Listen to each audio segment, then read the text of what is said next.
Bonsoir, bienvenue dans le journal de TV78. C'est l'essentiel de l'actualité locale en quelques minutes. Voici les titres de ce mardi 9 mars. En ce début du mois, le point sur la vaccination contre le Covid-19 dans les Yvelines. Le week-end dernier, la campagne s'est accélérée dans le département avec des centres qui sont restés ouverts. 4 nouveaux d'ailleurs sont mis en place cette semaine sur le territoire. Invitée Marion Cinali, directrice de la délégation départementale des Yvelines de l'ARS Île-de-France. Il a été élu en novembre dernier, mais le conseil municipal des jeunes de Voisins-le-Bretonneux s'est réuni pour la première fois samedi 6 mars. 25 enfants le composent afin de proposer des idées pour l'amélioration de leur commune. Enfin, depuis 2008, le réseau des médiathèques de Saint-Quentin en Yvelines organise des ateliers Lire et choisir. Le principe, les collégiens sélectionnent un livre coup de cœur et rencontrent son écrivain. Un reportage au collège Paul-Éluard à Guyancourt. Très forte tension dans les hôpitaux liés à la crise sanitaire du Covid-19 en Ile-de-France, mais un confinement n'est pas d'actualité pour la région, annonce ce matin du directeur général de la santé, Jérôme Salomon, sur les ondes de nos confrères d'RTL. Les Yvelines et le reste de la région font partie des 23 territoires sous surveillance renforcée. Le confinement, affirmé Jérôme Salomon, serait un dernier recours dans le cas où l'hôpital ne pourrait pas tenir.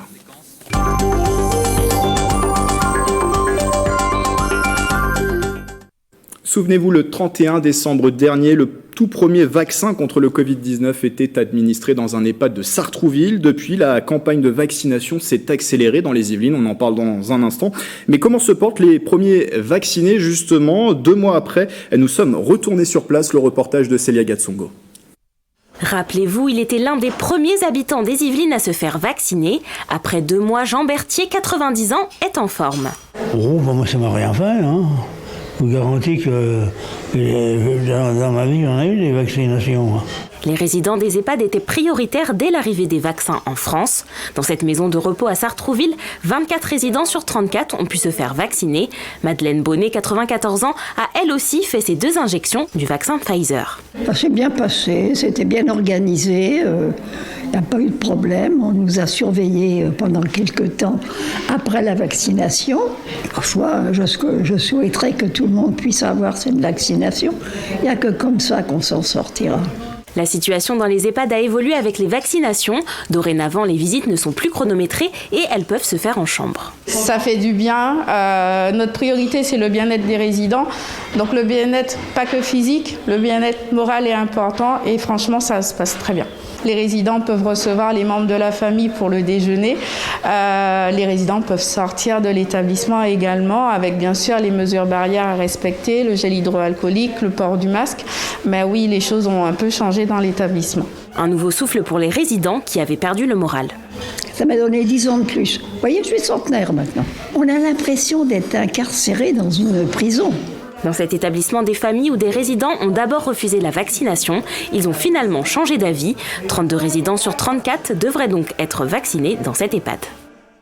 Et pour approfondir ce sujet de la vaccination avec nous en visioconférence, Marion Cinali, bonsoir. Bonsoir. Directrice de la délégation Yvelines de l'ARS Île-de-France et l'Agence régionale de santé. Avant de faire le point avec vous sur la vaccination, cette vaccination s'accélère, annonce du Premier ministre la semaine dernière. Même pendant le week-end, des doses ont été injectées, 51 000 au niveau francilien. Les 6 et 7 mars, le site du Vélodrome national de Saint-Quentin en Yvelines a aussi participé à cette opération exceptionnelle. Sur place, 1700 personnes ont été primo-vaccinées. Elles sont issues des centres communaux d'action sociale et des listes d'attente des médecins des 12 communes de l'agglomération. Environ 6000 personnes ont déjà été vaccinées sur le territoire saint-quentinois. L'objectif est de monter en puissance et d'atteindre à terme les 10 000 vaccinations par semaine. Écoutez ces interviews. On s'est adressé à la mairie et puis ils nous ont inscrits, puis voilà, on pourra peut-être voir nos petits-enfants une fois qu'on sera... C'est surtout ça. C'est la confiance qui est donnée par l'État, là encore une fois, au centre de vaccination de Saint-Quentin en Yvelines. Parce que nous sommes en capacité de faire fonctionner à plein durant le week-end ce centre de vaccination. Donc vous savez, les annonces du Premier ministre, ça a été 50 000 doses de vaccins pendant le week-end pour l'ensemble du territoire français. Nous en avons 1500. Ça veut dire que nous avons aussi récupéré un certain nombre de doses qui étaient destinées à d'autres centres de vaccination qui n'ont pas eu les moyens, en tout cas, de s'engager à le faire fonctionner à plein durant le week-end. Donc 1700 doses pour le vaccinodrome de Saint-Quentin en Yvelines. Marion Cinali, au niveau des Yvelines, au niveau global, c'est 5500 injections qui ont été réalisées ce week-end ? Oui, exactement. 5555 très précisément injections ce week-end. On a ouvert nos 9 centres de vaccination qui ont accepté de jouer le jeu et de pouvoir en fait réaliser sur le week-end l'entièreté de ce qu'ils réalisent habituellement sur la semaine. Et est-ce que cette vaccination le week-end va se poursuivre justement sur les prochains ou c'était uniquement prévu pour le week-end dernier ? Donc là, on était plutôt sur une opération coup de poing pour le week-end dernier. En revanche, la vaccination va monter en charge puisqu'on a des doses qui vont arriver beaucoup plus massivement au cours du mois de mars et nettement plus à partir d'avril et ça va suivre sur les mois mai, juin, juillet, etc. Donc du coup, c'était une préchauffe pour la montée en charge de nos centres et du coup pour les futurs centres également que nous allons ouvrir. Justement, avec cette montée en charge, aujourd'hui, à combien de personnes en est-on vaccinées dans les Yvelines ? Donc dans les Yvelines aujourd'hui, on a dépassé 95 000 personnes vaccinées tout cumulé, plus de 65 000 personnes en première injection et plus de 29 000 personnes en deuxième injection. Et les objectifs pour le mois de mars, quels sont-ils ? Pour le mois de mars, on a une dotation supplémentaire de 65 000 doses pour la région Île-de-France sur le mois de mars et donc c'est 51 000 doses complémentaires. Et ce matin, on a appris qu'on avait 30 000 doses encore de plus qui allaient arriver sur la région Île-de-France. Donc tout ça va être réparti sur les départements. Et puis ensuite, nous réalisons la répartition entre les centres par rapport à ce que les centres sont en capacité d'absorber. On travaille avec eux pour savoir comment ils peuvent armer leur dispositif pour pouvoir absorber le maximum de doses. Alors dans les Yvelines, si on met de côté le centre de vaccination de l'hôpital Mignot à Versailles, qui est destiné lui uniquement aux professionnels de santé, 9 sites étaient ouverts depuis janvier dans le département. C'est le cas, vous le voyez sur cette carte, au Vélodrome de Montigny-le-Bretonneux, à Rambouillet, Mantes-la-Jolie ou encore Saint-Germain-en-Laye. Et ça a été annoncé, à ces 9 centres sont venus s'ajouter 4 nouveaux sites dont l'ouverture était prévue cette semaine, au Ménul, Saint-Cyr-l'École, Crépierre et Sartrouville, portant le nombre total de centres à 13 dans les Yvelines. Est-ce que ces sites ont bien pu ouvrir cette semaine ou vont-ils l'être très prochainement ? Ils sont en train d'ouvrir. Ce matin, on était au Ménul avec monsieur le préfet. Cet après-midi, c'est Sartrouville. Donc, ils sont en train d'ouvrir cette semaine, mais ils sont déjà organisés pour pouvoir absorber leur dotation qu'on a fixée avec eux. Et c'était important de pouvoir ouvrir ces centres pour continuer à mailler le territoire tel qu'on l'a toujours fait depuis le 18 janvier. Donc, c'est vrai qu'on les avait pas ouverts de prime abord parce qu'on avait une difficulté de réception de ces doses avec les annonces de Pfizer. Mais maintenant qu'on y voit un peu plus clair, c'était important qu'on puisse continuer à mailler ce territoire et être toujours au plus près de la population. De combien de doses hebdomadaires seront dotés ces nouveaux centres ? Alors, ça dépend des centres, ça dépend de leur capacité à pouvoir armer. Les gros centres vont démarrer avec 600 doses hebdomadaires et les plus petits centres avec 450 doses hebdomadaires. Donc Crépierre et les Ménuls partiront sur la base de 450 doses en primo-injection parce qu'ensuite on ajoutera les secondes injections. Et donc Sartrouville et puis j'ai perdu l'autre. Sartrouville, Saint-Cyr-l'École, le 4e. Voilà, pardon. Sartrouville et Saint-Cyr-l'École sont sur la base de 600 injections, 600 primo-vaccinations. Et en plus de ces centres, il y a un Vaccibus pour démarrer. En plus de ces centres, il y a un Vaccibus également qui circule sur le territoire, qui va sillonner les communes rurales des Yvelines, les communes qui ne sont pas couvertes par ces centres de vaccination. C'est adressé aux personnes de plus de 75 ans. On peut dire, vous parliez tout à l'heure d'un maillage plus efficace sur le territoire. C'est un dispositif supplémentaire pour assurer ce maillage, justement ? Exactement. En fait, on a lancé des opérations d'aller vers, ce qu'on appelle aller vers les populations qui sont le moins mobiles pour plusieurs raisons, des raisons sociétales, des raisons personnelles, des raisons de santé. Et donc, on a mis différentes actions en place. Le Vaccibus en lien avec le conseil départemental qui va aller prioritairement sur les communes des intercos où il n'y avait pas de centre de vaccination.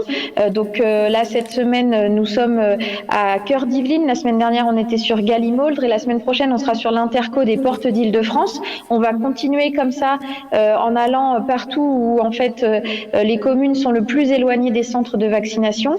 Mais on a aussi des opérations, notamment avec une équipe mobile dédiée auprès des personnes âgées en foyer de travailleurs migrants, en résidence sociale, et puis également en lien avec le conseil départemental sur les résidences autonomie, où là on a des équipes mobiles du conseil départemental qui se déplacent vers les résidences autonomie. Et toutes ces opérations n'émargent pas sur les dotations des centres de vaccination, ce sont des dotations spécifiques qui sont données pour ces opérations d'aller vers.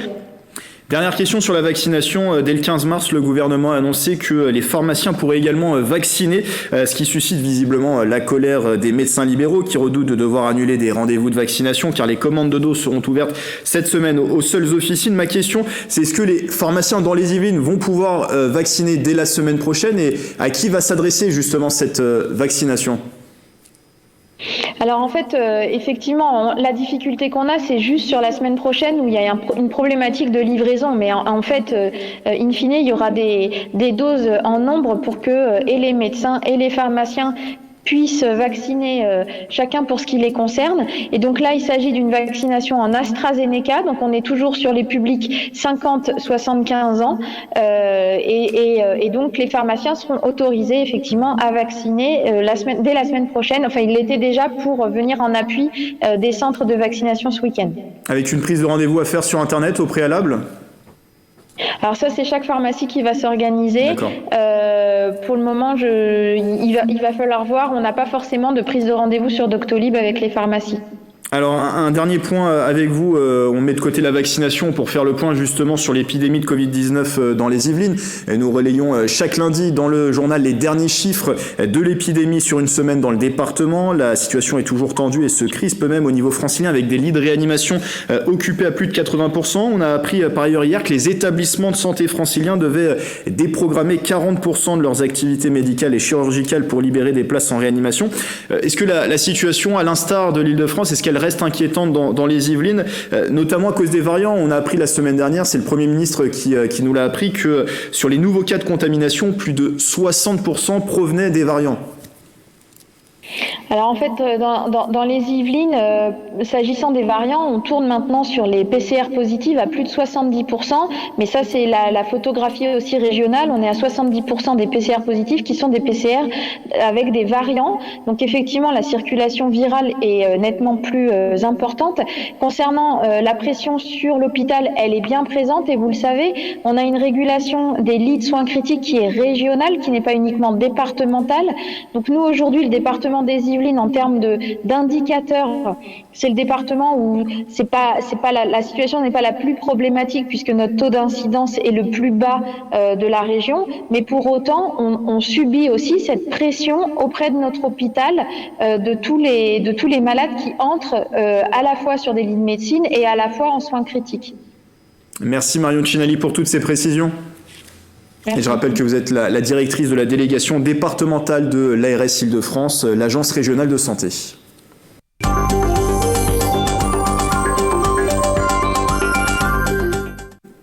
Et dans cette actualité du Covid-19, la situation dans la commune de Chambourcy inquiétait dans le département. Un cluster avec des cas de variants sud-africains avait été révélé. Les écoles de la commune avaient dû rester fermées une semaine supplémentaire après les vacances. Elles ont bien rouvert dès ce lundi après une opération de dépistage massive dans la ville. 1129 personnes testées. Résultat, 13 cas positifs, dont 7 aux variants, parmi lesquels 12 adultes et un enfant de 1 an.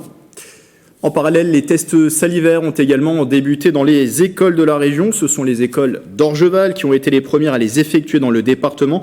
Et sur les 768 enfants testés jeudi 4 et vendredi 5 mars, 12 étaient positifs, provoquant la fermeture de 4 classes dans la commune. Cette campagne de dépistage salivaire a été lancée à grande échelle en Île-de-France et va se poursuivre notamment dans les Yvelines sous l'organisation de l'Éducation nationale. Au chapitre politique, les élections régionales, je vous le rappelle, qui devraient se tenir les 13 et 20 juin prochains pour son premier déplacement de campagne dans les Yvelines. Laurent Saint-Martin, tête de liste La République En Marche en Île-de-France, était à Bonnel. C'était à la ferme d'Éclos pour rencontrer des agriculteurs. Astrid Bergère. C'est à la ferme d'Éclos à Bonnel, dans le sud d'Yvelines, que le candidat LREM aux élections régionales en Île-de-France, Laurent Saint-Martin, a fait son premier déplacement de campagne vendredi 5 mars. Normalement, dans un monde normal, on aurait dû se rendre avec grand plaisir, comme chaque année, au Salon de l'Agriculture. Voilà, cette année, nous avons fait le choix, évidemment, d'aller malgré tout à la rencontre de ces professionnels, de ces agriculteurs. Et c'est pas plus mal, finalement, un mal pour un bien. Nous ne sommes pas au Salon Port de Versailles, mais nous sommes directement dans les exploitations. C'est mieux, on comprend mieux la réalité du terrain et c'est, je crois, la façon la plus sincère d'échanger. Dans cette ferme, plusieurs producteurs se sont rassemblés, certains même issus de reconversion professionnelle. Apiculteurs, houblonnières, maraîchers, ici on cohabite. C'est accompagné d'Aurore Berger, députée de ce territoire, que le candidat est venu. Je crois que c'était important de venir rencontrer, dialoguer, échanger pour voir comment plusieurs modèles peuvent coexister et voir comment demain la région elle peut être plus en soutien, plus en impulsion aussi et en accompagnement à la fois financier mais aussi à l'accompagnement au montage des projets qui peuvent exister ici.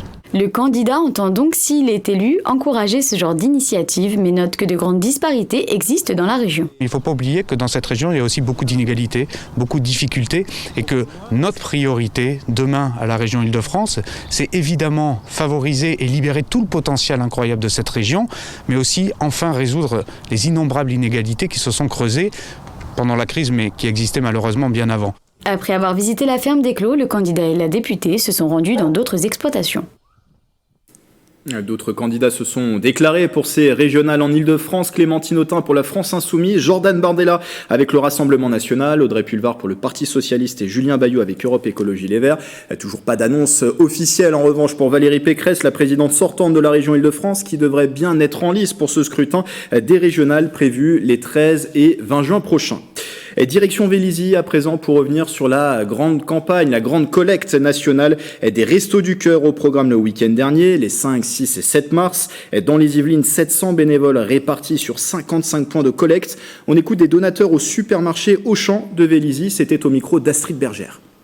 C'est une cause qui nous touche et c'est un peu la moindre des choses. Moi, je suis une fidèle des Restos du Cœur, comme le Téléthon aussi. Et ça peut nous arriver à tous. Moi, j'ai la chance, avec la crise sanitaire, j'ai gardé mon boulot. On est de la génération de Coluche, donc ça nous semble normal d'attribuer. J'ai donné un peu pour les autres qui sont dans le besoin. À chaque fois qu'ils font des collectes, je donne, mais là, c'est vrai que j'ai donné un peu plus parce que c'est vrai qu'il y a de plus en plus de gens avec la pandémie qui ont vraiment besoin. Des donateurs plus généreux et en nombre, ce qui a ravi bien entendu les bénévoles des Restos du Cœur. Écoutez. Cette année, on est vraiment aidés par les dons en nature, comme là, et puis les dons financiers. Ouais, les donateurs sont vraiment généreux. Par rapport à l'année dernière, où on avait commencé la collecte une semaine avant le confinement, et là, c'est très très positif. On revient sur des chiffres de 2019. L'an passé en France, 7400 tonnes de denrées ont été récoltées dans toute la France avec les Restos du Cœur. L'année 2021 fera-t-elle mieux ? Réponse d'ici quelques jours sur le site internet des Restos du Cœur. Ce week-end, c'était aussi la séance du Conseil municipal des jeunes de Voisins-le-Bretonneux. Les élus se sont réunis pour la première fois tous ensemble depuis leur élection en novembre 2020. Éléonore Sinoquet et Astrid Bergère. À Voisins-le-Bretonneux, le conseil municipal des jeunes s'est enfin réuni en présentiel samedi dernier après avoir été élu en novembre. Crise sanitaire oblige, ce premier conseil a eu lieu au centre sportif Les Pyramides et déjà pas mal d'idées ont été évoquées par les 25 enfants pour améliorer leur commune. On a vu qu'il y avait plein de projets, beaucoup de sportifs, plein d'envies de projets sportifs un petit peu dans tous les styles. Ce sont des jeunes qui présentent une candidature, qui ont un projet, qui ont des idées pour améliorer aussi leurs conditions peut-être de jeunes dans la ville. Comme pour les grands, les jeunes se sont fait élire par leur père, profession de foi, campagne électorale dans les collèges et écoles primaires, puis vote, une élection en bonne et due forme qui doit permettre aux adultes d'avoir une autre vision de la commune. C'est une force parce qu'ils ne voient pas la ville de la même façon que nous. C'est un lien important parce que nous, on a besoin d'avoir ce lien avec les plus jeunes. Les consulter sur certains domaines aussi. Et les jeunes ont plein d'idées sur lesquelles les grands pourraient les consulter, principalement sur l'environnement, mais aussi sur l'embellissement de la ville ou encore le tri sélectif. Mettre des poubelles pour excréments de chiens dans les villes et toutes toute autre sorte de poubelle parce qu'il y a tous les déchets sont mis dans une seule poubelle à Voisin, donc après c'est à eux de faire le tri et c'est un peu plus compliqué. Lilou, comme ses 24 camarades, est donc élue pour 2 ans. À n'en pas douter, au vu de leur grand nombre d'idées, les jeunes comptent bien travailler pour améliorer leur commune. Depuis 2008, des ateliers nommés Lire et Choisir sont organisés par les médiathèques de Saint-Quentin en Yvelines. Ils permettent à des collégiens de sélectionner un livre coup de cœur et d'en rencontrer l'écrivain. Cette année, 14 classes de 5e ont échangé avec l'auteur Caroline Pierret. C'était le cas notamment au collège Paul-Éluard à Guyancourt. Patrick Jacques de Dixmude et Bichente Maria Santisteban. Je me sens comme une marmotte. Je pourrais dormir seulement quelques heures par jour en été et hiberner tout l'hiver. Un moment de partage. Entre extraits de lecture, questions et échanges, des collégiens ont eu l'occasion de rencontrer Colline Pierret, autrice de Ma fugue chez moi, racontant l'histoire d'Anouk, une collégienne de 14 ans. Un roman qu'ils avaient eux-mêmes choisi dans le cadre des ateliers Lire et Choisir. C'était bien de rencontrer l'autrice du livre qu'on a préféré entre Happy End et Ma fugue chez moi. Et c'était bien de lui poser des questions. On lui a fait des dessins ou des cartes pour dire si on avait aimé les passages de son livre qu'on avait bien aimé. Lire et Choisir a été mis en place depuis 2008 par les médiathèques de Saint-Quentin en Yvelines. Plusieurs œuvres coup de cœur sont sélectionnées par les bibliothécaires avant que les élèves ne les découvrent et ne les départagent. Cette année, c'est le roman Happy End de Anne Loyer qui partageait l'affiche avec Ma fugue chez moi. L'objectif, c'est de réunir 14 classes du territoire de Saint-Quentin en Yvelines, des classes de 5e, afin de les proposer des lectures pour qu'ils puissent les lire et les choisir pour aboutir à la rencontre d'auteurs. Donc ce qui se passe notamment aujourd'hui. C'est toujours neuf, c'est toujours différent, c'est toujours riche de pouvoir échanger avec eux, de pouvoir savoir aussi comment ils ont reçu le livre, qu'est-ce qu'ils en retiennent, qu'est-ce qu'ils ont aimé, pas aimé, qu'est-ce qui les a touchés et qu'est-ce qui les questionne. Plusieurs ateliers ont été organisés avant la rencontre pour réaliser des dessins, choisir des extraits et préparer l'échange avec l'autrice. De quoi permettre aux élèves de maintenir un lien avec la lecture. Il s'agissait de Colline Pierret et non de Caroline Pierret, comme je vous l'annonçais dans le lancement de ce reportage. À Bois d'Arcy, la ville a maintenu le week-end dernier son salon Arcy féminin pour soutenir le commerce local et les artisans. Il s'est déroulé les 6 et 7 mars dernier. Le salon a eu lieu exceptionnellement en extérieur au domaine de la Tremblay. L'objectif d'Arcy féminin, faire découvrir une sélection de talents féminins locaux, magnétiseurs, créatrices de bijoux, de biscuits ou encore de bougies. Une vingtaine de commerçants au total a participé au salon. Et en plus, bonne nouvelle, le soleil et les visiteurs étaient au rendez-vous. Propos recueillis par Mélanie Poquet et Éléonore Sinoquet. Avec le Covid, ça fait du bien de voir du monde et en plus il fait beau, donc c'est l'idéal. Je fais le marché de Bois d'Arcy déjà tous les 15 jours et donc on m'a proposé naturellement de venir ici, donc j'ai répondu favorablement. Entrepreneuse féminine, il faut qu'on se démarque et qu'on dise qu'on est là, on est présente sur le marché, il n'y a pas que les hommes. Avant de vous laisser, une émission à ne pas manquer ce soir sur les ondes de Radio Sensation, fréquence 98.4 dans les Yvelines à partir de 21h. Un nouveau numéro de Sensation en scène autour d'Hugo Casadamon et de son invité Magloire. Interview avec des artistes, session live musicale, jeux et surprises, le tout enregistré sur la scène du théâtre de Fontenelle-Fleury. Je vous propose d'écouter cet extrait avec un live du groupe de rock Windersheets.